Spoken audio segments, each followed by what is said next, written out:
Hello दोस्तों, welcome back to learn together. SQL server के lesson 21 में हम देखेंगे store procedure with output parameters. आपको याद होगा जो हमारा 20th लेसन था उसमें हमने स्टोर प्रोसीजर क्रिएट करने और एग्जीक्यूट करने लर्न किए थे विद और विदाउट पैरामीटर्स। तो यहाँ पर हम पैरामीटर्स, आउटपुट पैरामीटर्स के साथ स्टोर प्रोसीजर को किस तरीके से क्रिएट करते हैं और किस तरीके से एग्जीक्यूट करते हैं वो लर्न करेंगे। तो जैसे हमने जो हमारा प्रीवियस लेसन था उसमें हमने एक पैरामीटर यूज़ किया था जिसमें कंट्री और एज हमने दो इनपुट पैरामीटर्स प्रोवाइड किए थे, क्योंकि हमने वहाँ पर कुछ मेंशन नहीं किया था कि इनपुट पैरामीटर है या आउटपुट पैरामीटर है, तो वो उन सब पैरामीटर्स को एज एन इनपुट पैरामीटर लेता है। ओके, तो जब कभी भी हम आउटपुट पैरामीटर यूज़ करते हैं तो हमें आउट या आउटपुट इन दो की वर्ड्स में से कोई एक कीवर्ड यूज़ करना पड़ता है। तो यहाँ पर मैं आपको एक एग्जाम्पल दिखा देती हूँ। मैंने एक स्टोर प्रोसीजर क्रिएट किया है जो है क्रिएट प्रोसीजर। सिंपल जैसे हम लिखते हैं प्रोसीजर का name SP get salary by country. इसके नेम से क्लियर हो रहा है कि कंट्री के अकॉर्डिंग हमें सैलरी ला करके दें। अगर मैं कंट्री इंडिया पास करती हूँ, यहाँ पर अगर मैं इंडिया पास करती हूँ तो मुझे इंडिया की सारी सैलरी टोटल होके आ जाए। ओके, तो यहाँ पर आप देखेंगे मैंने दो पैरामीटर्स पास करवाए, एक कंट्री और एक सैलरी।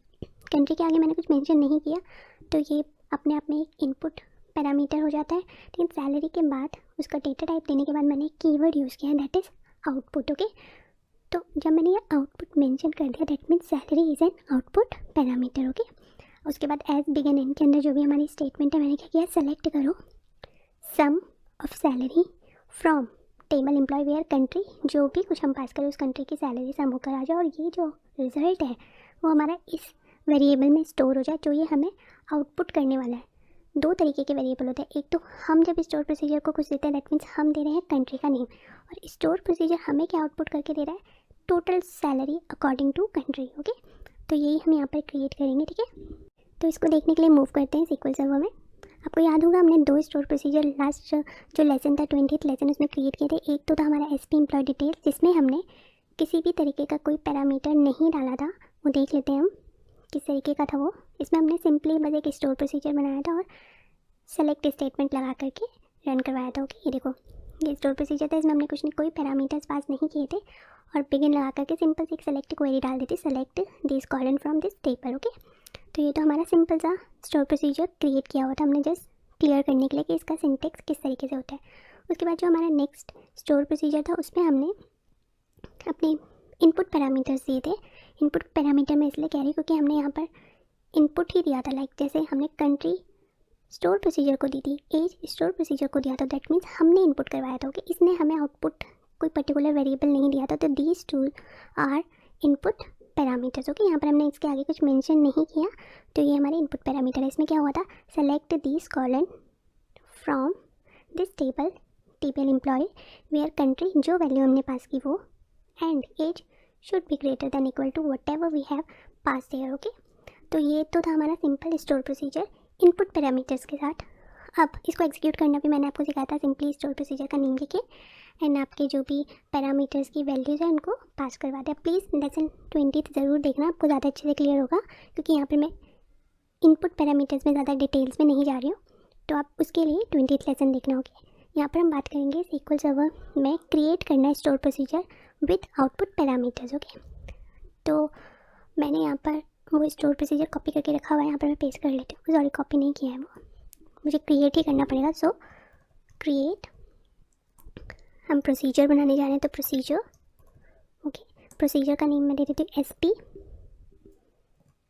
गेट सैलरी बाय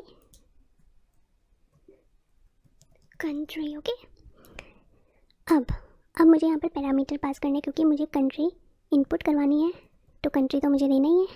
ठीक है, कंट्री, इसका जो डेटा टाइप है मैं एन वे कैर 100 रख लेती हूँ। ठीक है, एंड क्योंकि इनपुट है तो मुझे स्पेशली कुछ लिखने की ज़रूरत नहीं है। सेकंड जो है ये तो हमें कंट्री, हमने इसको इनपुट करवाई, लेकिन ये हमें आउटपुट में देगा total salary according to what, according to country we have inputted here. Okay, तो सैलरी का मैं डेटा टाइप ले लेती हूँ एंड क्योंकि एक आउटपुट पैरामीटर है तो हमें यहाँ पर आउटपुट मेंशन करना पड़ेगा। ओके, उसके बाद सिंपल एज मैंने आपको बोला ये फॉर्मेट याद कर ले, बिगिन एंड एंड, इसके बीच में हमें क्वेरी लिखनी। क्वेरी क्या लिखनी है, मुझे चाहिए sum of salary okay, from which table, from TPL employee where जो कंट्री है वो इक्वल टू हो वो वाली कंट्री जो हम इसको इनपुट दे रहे हैं। ठीक है, यहाँ पर हम वो लिख लेंगे। अब इसने क्या किया, अभी ये हमें एक टेबल की फॉर्म प्रोवाइड कर रहा है, मतलब एक सेल दे देगा। अगर मैं इतना सा यहाँ पर रन करूँ, क्योंकि यहाँ पर अभी हमने इसकी वैल्यू पास नहीं किया, तो यहाँ पर मैं कुछ लिख के दिखा देती हूँ आपको, इंडिया लिख के दिखा देती हूँ, इंडिया। ठीक है, तो ये अभी हमें सेल में इसका आउटपुट दे देगा। देखो इसने एक सेल बना दिया, टेबल फॉर्म दे दिया, कॉलन हो गई, इसकी रो हो गई, तो इसने अभी हमें टेबल के फॉर्म में दे दिया। लेकिन अब हमारा जो ये स्टोर प्रोसीजर है वो हमें आउटपुट दे रहा है एक वेरिएबल में।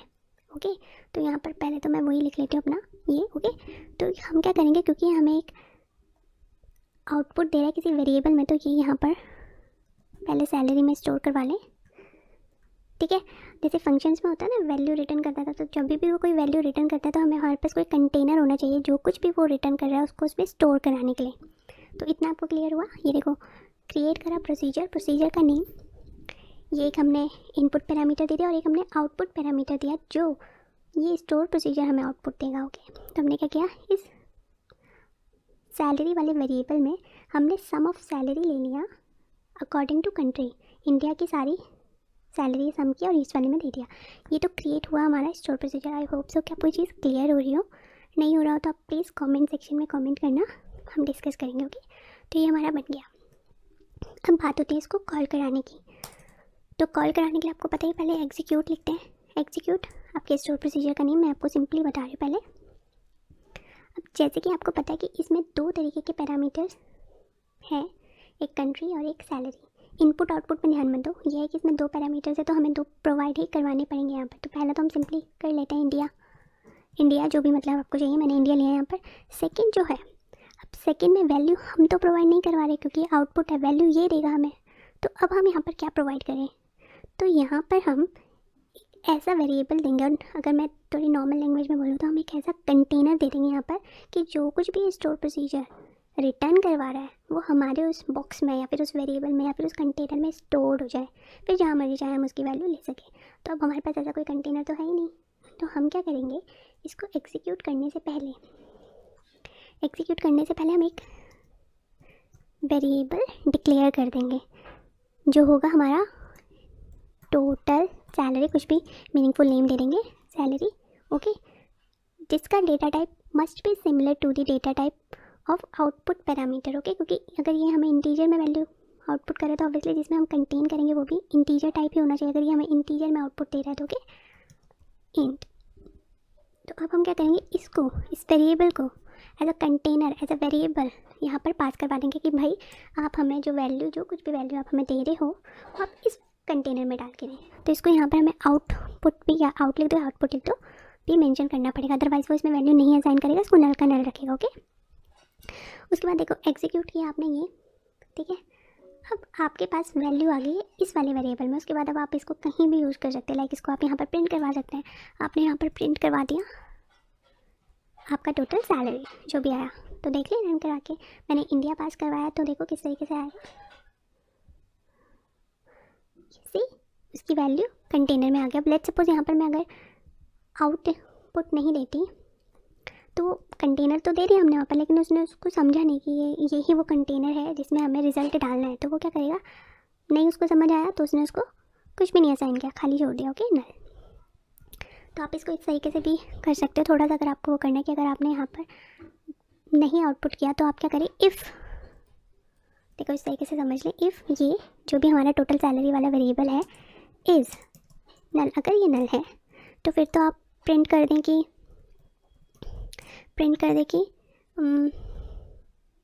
इज़ नल। अगर ये नल नहीं है एल्स आप प्रिंट कर दें टोटल सैलरी जो भी है आपकी। तो अभी आप देखेंगे कि क्योंकि वो नल है, हमने वहाँ पर आउटपुट कीवर्ड यूज़ नहीं किया या आउट की वर्ड यूज़ नहीं किया, तो हमें नल दे रहा है, इसलिए इट मस्ट कि यहाँ पर आप आउट या आउटपुट की को यूज़ करें। अब रन करके देख लेते हैं। अब हमने आउट कीवर्ड वहाँ पर यूज़ कर लिया है, तो वो अब हमें रिजल्ट शो करवा देगा। ओके, तो बस that's it for this lesson. और इसके अलावा मैं आपको कुछ इस तरीके के स्टोर प्रोसीजर्स बता देती हूँ जो सिस्टम डिफाइन है बट बहुत ज़्यादा यूज़फुल हैं। वो है ये, एक तो एस पी हेल्प टेक्स्ट आप पहले ही देख चुके हैं, जिसमें हमें स्टोर प्रोसीजर की टेक्स्ट को अगर देखना हो तो हम एस पी हेल्प टेक्स्ट और स्टोर प्रोसीजर का नेम लिखते हैं। प्लीज़ लेसन 20 में से देख लेना। उसके बाद यहाँ पर आता है S P help procedure name. अगर मुझे किसी प्रोसीजर का या किसी भी ऑब्जेक्ट का, लाइक टेबल का, इन सब का मुझे पूरी इन्फॉर्मेशन चाहिए, लाइक मैंने एस पी हेल्प, अब यहाँ पर मैं अपना स्टोर प्रोसीजर दे देती हूँ। जैसे एस पी हमारा है एम्प्लॉय डिटेल्स बाय कंट्री है ना। तो इसका अगर मैं देखती हूँ तो फिर इस वाले स्टोर प्रोसीजर का सारी इन्फॉर्मेशन हमें ला करके दे देता है। आई गेस मैंने यहाँ पर इसकी स्पेलिंग या कुछ गलत डाल दिया है। डिटेल्स नहीं है, ये डिटेल है, ये डिटेल बाय कंट्री। अब मैं इसको रन करवाती हूँ तो ये क्या करेगा, इसकी सारी इन्फॉर्मेशन डाल देगा कि इसका नेम है स्टोर प्रोसीजर, ओके, इसका नेम है ये, इसका टाइप स्टोर प्रोसीजर, ये इस डेट को क्रिएट होता है, इसमें 2 तरीके के पैरामीटर्स हैं, सी उनकी टाइप्स ये हैं, लेंथ इतनी एक्सेट्रा, सारी इन्फॉर्मेशन वो दे देगा, ओके। और अगर आप इस तरीके से देखना चाहते हो, क्वेरी के थ्रू नहीं देखना चाहते हो, उसकी डिटेल्स अगर ऐसे देखना चाहते हो तो आप स्टोर प्रोसीजर में जाएंगे, इसको एक्सपेंड करना है, यहाँ पर आपको पैरामीटर्स दिख जाएंगे, वो पैरामीटर्स की डिटेल्स आप यहाँ पर भी देख सकते हो, ओके। तो ये तो हो गया हेल्प टेक्स्ट। हम टेबल का भी देख सकते हैं, हम किसी भी ऑब्जेक्ट का देख सकते हैं। लेट्स सपोज मैंने टीबीएल एम्प्लॉय का देखना है, टीबीएल एम्प्लॉय की अगर मुझे इन्फॉर्मेशन देखनी है तो उसकी सारी इन्फॉर्मेशन ला करके हमें शो कर देगा कि नेम क्या है, टेबल, इसका टाइप क्या है, यूज़र टेबल हमने बनाई तो कॉलम्स, इसमें इतने सारे कॉलम्स हैं। उसके बाद इसकी आइडेंटिटी क्या है, रोज़ क्या है, प्राइमरी की क्या है, ये सब इंडेक्स टाइप्स क्या है, वो सब कुछ आपको इन्फॉर्मेशन दे देगा, ओके। उसके बाद एक और बहुत ज़्यादा important system defined store procedure है जो है एस पी डिपेंड्स।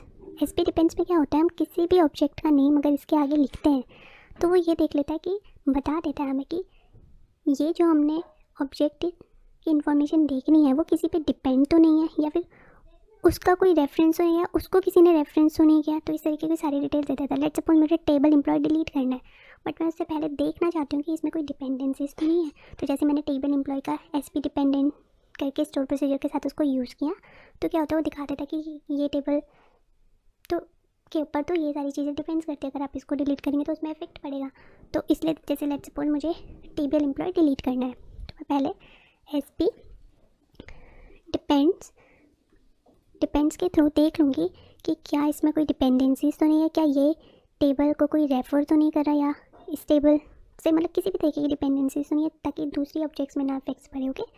तो एम्प्लॉय, जैसे मैंने इसकी डिपेंडेंसीज देखनी चाहिए तो इसने दिया कि इन सब टेबल में से ये सारी चीज़ें, चेक कॉन्स्टेंट इसमें बना हुआ है, ये 3 तरीके के स्टोर प्रोसीजर इसमें डिपेंड कर रहे हैं। तो अगर आप इसको ड्रॉप करते हैं तो इनमें इफेक्ट पड़ेगा, ओके, क्योंकि हम वैल्यू तो इसी से लेके आ रहे हैं, तो ये हमारे यूजलेस हो जाएंगे, ऑफन हो जाएंगे, ओके। तो ये एक बहुत ज़्यादा इंपॉर्टेंट एक स्टोर प्रोसीजर है जिससे हमें किसी भी चीज़ को ड्रॉप करने से पहले और अपडेट करने से पहले चेक कर लेना चाहिए कि इसमें किसी तरीके की डिपेंडेंसीज तो नहीं है किसी अदर ऑब्जेक्ट्स की, ओके। तो यहाँ पर हम स्टोर प्रोसीजर की भी डिपेंडेंसीज देख सकते हैं। अगर मैं इस वाले स्टोर प्रोसीजर को देखना चाहूँ कि ये किसको रेफ़र कर रहा है तो ये हमें टेबल का नेम ला करके दे देगा। सी, ये टीबीएल एम्प्लॉय को रेफ़र कर रहा है कि एक सैलरी कॉलन को और एक कंट्री कॉलन को। तो बस ये बहुत ज़्यादा इंपॉर्टेंट है तीनों स्टोर प्रोसीजर सिस्टम के। एंड आई होप सो कि आपको ये सिस्टम स्टोर प्रोसीजर सारे क्लियर हुए होंगे। एंड ये जो हमारा बहुत ज़्यादा इंपॉर्टेंट है कि किस तरीके से क्रिएट करें स्टोर प्रोसीजर को विद आउटपुट पैरामीटर, एंड किस तरीके से आउटपुट पैरामीटर्स के साथ इन्हें कॉल करें, ये आपको क्लियर हुआ होगा। And thank you so much for watching this video. Take care.